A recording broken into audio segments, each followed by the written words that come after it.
All right, we're starting off today with our friend from Canada. He drove all the way down and kind of surprised us. He did send a phone call and a message he was coming, but we didn't really know what he was coming for. But he popped in. He said, you know what, I'm going to stay as long as I have to. And what is that noise? Oh, TJ. Oh, TJ got to do his hair and everything. Look at her. Look at him. So he showed up with a Ram. We didn't even know what he was showing up with. So he showed up with his Ram, came across the border to get his truck lifted. And he spent some time down here. Daniel got everything ordered in, quickly got it shipped in, got him in, got him out, and he's going to leave. Now, every day he's been stopping in. He actually timed himself out to where each day he spent a day over here, a day over there, a day over here. He's been bouncing around checking things out. But he took his regular cab, got 38-inch tires up underneath of it, Mickey Thompson wheels, Nitto Trail Grappler tires, and it turned out excellent. Brian was able to stay late, like till 10 o'clock at night, to get the alignment done because he had to leave out to watch his daughter go play softball tournament. So if not, the truck would have been next week. He would have had to stay a whole nother weekend here, which I don't think he would have minded because he's still got more he could have seen. But he's like, this heat is excruciating. It's crazy. So he's ready to get back to where the 100-degree days are not 100-degree days. So really happy we were able to get his truck done. Hemi 5.7, Ram 1500 Classic, short bed truck.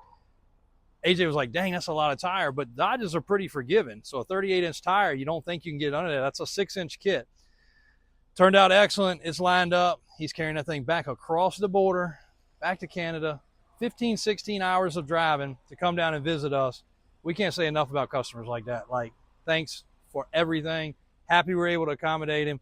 Now we got another cool story because we're going to have TJ and Polo here talking about some shop stuff. Hang tight. Getting ready to get this Suburban unloaded.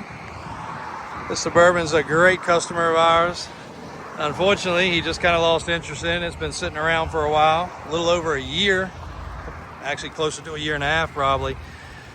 But we lifted this Suburban when it was almost brand new, kind of small, then lifted it again, and I think probably lifted it for a third time with this big FTS suspension lift. So we're going to get it back running again. And unfortunately, due to it sitting for so long, we're hoping we don't have any fuel injection issues. Actually, we may be guessing considerably wrong on that, how long it's been sitting. That's a 2022 inspection. So fuel is a real problem, and it could be an issue with this. We'll start with the battery and go from there. But Raymond was out at like 5 a.m. getting this thing scooped up and back here to the shop. Been a good truck though. It's got a lot of cool upgrades you guys are gonna love, including the matte black wrap finish, custom rack, some cool stuff on the inside, custom stereo. There's not a single accessory on this truck that we did not handle for him over the years.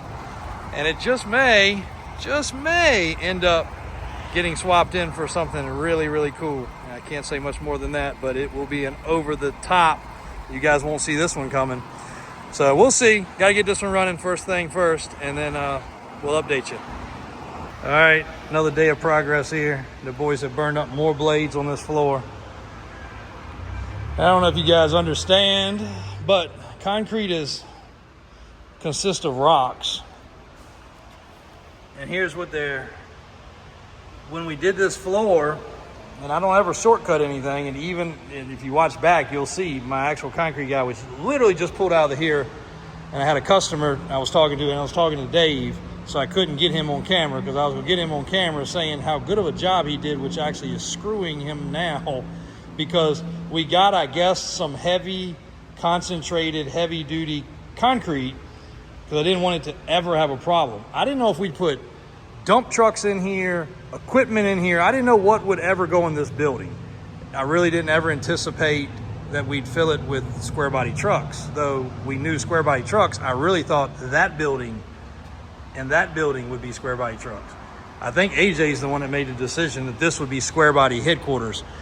But he's having a struggle because this concrete, cement, everybody calls it something different, has so much rock content, I guess, for thickness. I don't know. If you guys do it for a living Anyway, he's struggling because of his own work. We're doing it all. We're not doing another section by section.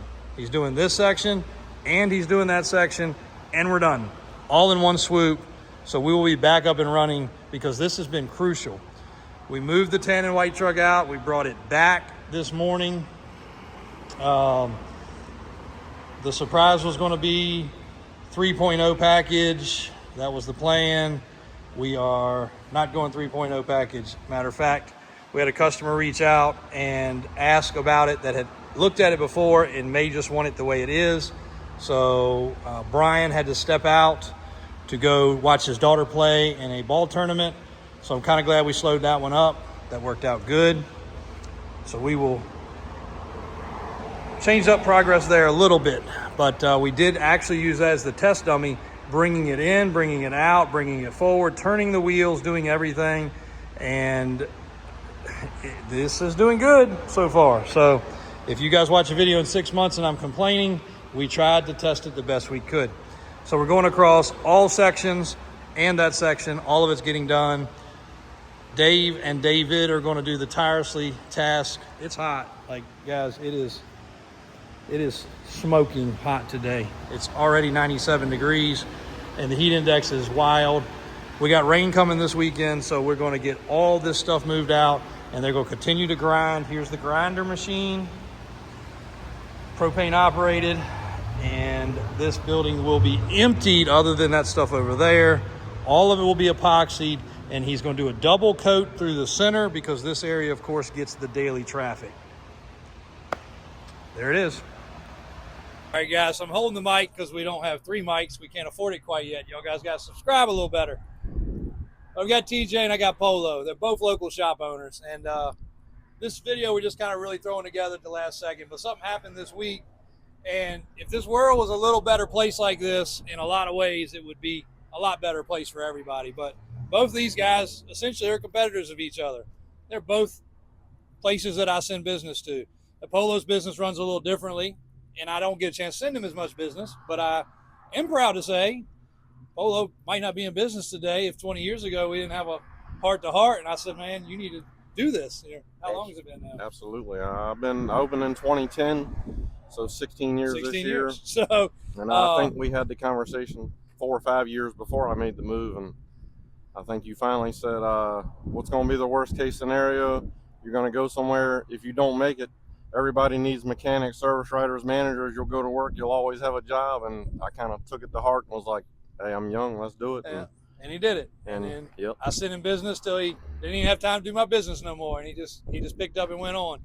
TJ took over a long-standing business that we have been dealing with for 35 years, and services our stuff every day. And he's actually walking distance, so it's a little bit more convenient, but he's a little bit more turn and burn and big truck related. Just the shop's a little bit differently set up. Now, you guys know we have a shop right across the road, and I counted last night, I own 65 garage doors throughout multiple buildings, throughout multiple counties. And it's better for me to have these guys do our stuff. They have people, they have eyes, they go over our stuff, and they take care. But the thing that really touched me a lot was TJ said, man, look, I'm busy, and my machine went down. And I don't mind buying a machine, but there's no machines to be had. And that put us into a point of some stuff that happened during COVID where we had some struggles. I said, no problem, man. Let's go down to one of my shops that we closed many years ago. I opened up the doors of one of our storage areas, and we had some stuff, but it was a little hard to get to. Yeah, stuff's literally falling out. He was like, God dang, man, yeah. You were not joking. I mean, it was like opening up a time capsule. We know how your dad packed. Yeah, my dad didn't get rid of nothing. Part of that, and we inherited it. So, lo and behold, he'd also reached out to Polo. And again, you know, these are 2 shop owners here, guys, and they put food on their families' tables with mile what they apart, do. probably, if yeah, that. Yeah, very, very close distance. One to the north, one to the south. And sure enough, I had to get my bearings straight there. It's hot out here, guys. Don't mess that up. Yeah. Polo shows up and gets the man an extra machine so he can keep working and keep doing work. Probably even had some of my work to do that day that needed that machine. So, you guys, you get more done when you work together. You know, again, You're going to have customers that overlap. You're going to have little things, but at the end of the day, if people work as a team, we've got other shop guys that I'd love to have had here today, but it's a Friday. We've got Bermuda Truck Repair, Sean down there. He's the big truck guy. They don't work on tractor trailers. There's no offense if I send a tractor trailer there. They're not working on it anyway. If they have a question, they can go there and talk to that guy. That guy has a question for small vehicles. He can come to them. You work as a team. No matter what business you're in, it gets you a lot further. And at the end of the day, it's not all about the dollar. It's not all about the bottom line. These guys work together in a lot of cases, talking about things, equipment, what moves to make. From day one. If you work in unison, and I'll let TJ throw a couple little pointers in there. I bug him on a Saturday, on a Sunday. Hey, man, Yep. I'm new to business. I'm still learning every day. And thanks to you, to him, to Junior. Like everything y'all show me, y'all guide me every day. I wouldn't have done it without y'all. Thank you very much for that. Absolutely. He sends me work from his shop when he's overwhelmed. I send him work from my shop when we're overwhelmed. I don't call us competitors. We work side by side. More of a team. We're a team. I need a tool that I don't have, or I need an extra tool. I call him. I go down there. Sometimes he brings it to Same thing. me. Like I said a couple of days ago, being rich is not how much money you have in your bank account. It's who you know and who's around you. Yep. So Help each other. Yep. And same thing, with JW and Junior. I was in the automotive business for 15, 20 years at a small shop. Of course, JW Junior, my father-in-law, my family, of course, they pushed the issue to go, and I was just scared. I mean, you're always scared to make that leap, just like you were. Same thing I told you. What would happen for you, and especially in your position, if you didn't make it, you just go back to running the shop. So it was a win-win, and I knew you would make it. You're just such a great guy. So is JW. Like I say, my family, father-in-law Bob, which does the concrete across the street. He's literally across the street. He's literally over there now doing a floor. We're all just we work together, and it ain't about, like I say, the money or nothing. Way before him, 20 years ago, Junior came to me when I opened. Same thing as JW. He said, "Look, I got extra lifts. I got this. I got that. Take it, use it. Pay me when you can pay me. I don't even care about the money. Just get going, dude. You're going to be fine." If I had questions, of course, I went to Junior. I was always, looked up to Junior and JW as, we always did coming up. They were just successful, did what I wanted to do, the car game. It's just a great circle of people. And same thing with Junior. I talk to him still as much as I talk to TJ. We have the car washes together. He has a car wash. We have a car wash. They have a shop. We have a shop. We work together. If prices fluctuate, we talk. We don't say, hey, I'm going to go to this price and you're going to be this price. We go together and stay on the same page, car wash or shop related. And then same thing. If TJ needs help with the car wash, I'm there to help him any way I can. Same thing at the shop. And that's why when he called me the other day, he didn't ask for a machine. He just called me. We were actually talking about a state inspection issue that he had.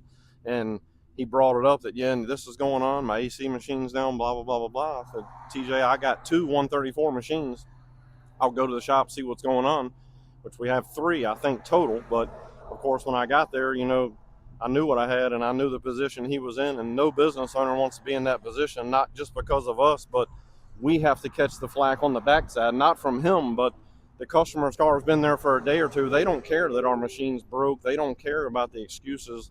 They want to know why their car's not home. Days like today. Why is it hot in my car? And they want it right now. Today's world is right now. TJ will tell you everything we get, they want to wait. They want to do it.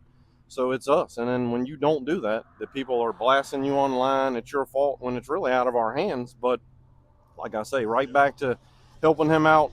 I had my guys, we threw it in the truck. He didn't even know I was coming. He was coming back from 7-Eleven carrying his lunch. And he was like, I didn't expect you to do that. And I was like, don't worry about that. Let's get this stuff done. And it all works out.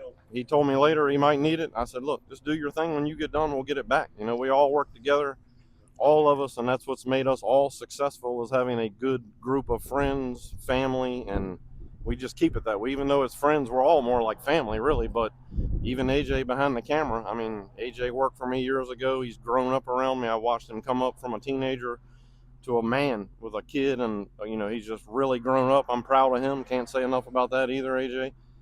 He's done a lot, and JW's, of course, a great mentor. And I knew come help me on Saturday too.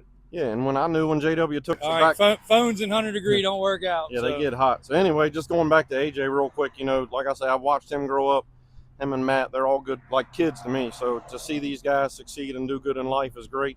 I knew the way AJ was from a very young age. He was showing me stuff with phones and computers that I couldn't have a clue what to do, and half of it I probably forgot. But I knew when JW was looking to do what he's doing with this YouTube and social media, he couldn't have a better guy on hand to do that for sure. Well, guys, two great guys. If you're in the area, you already know them. Stop by and check Like them brothers. out. Yep. And just pro tip, don't unload 20 tons of cinder blocks in the heat when it's 100 degrees outside. Unless you got some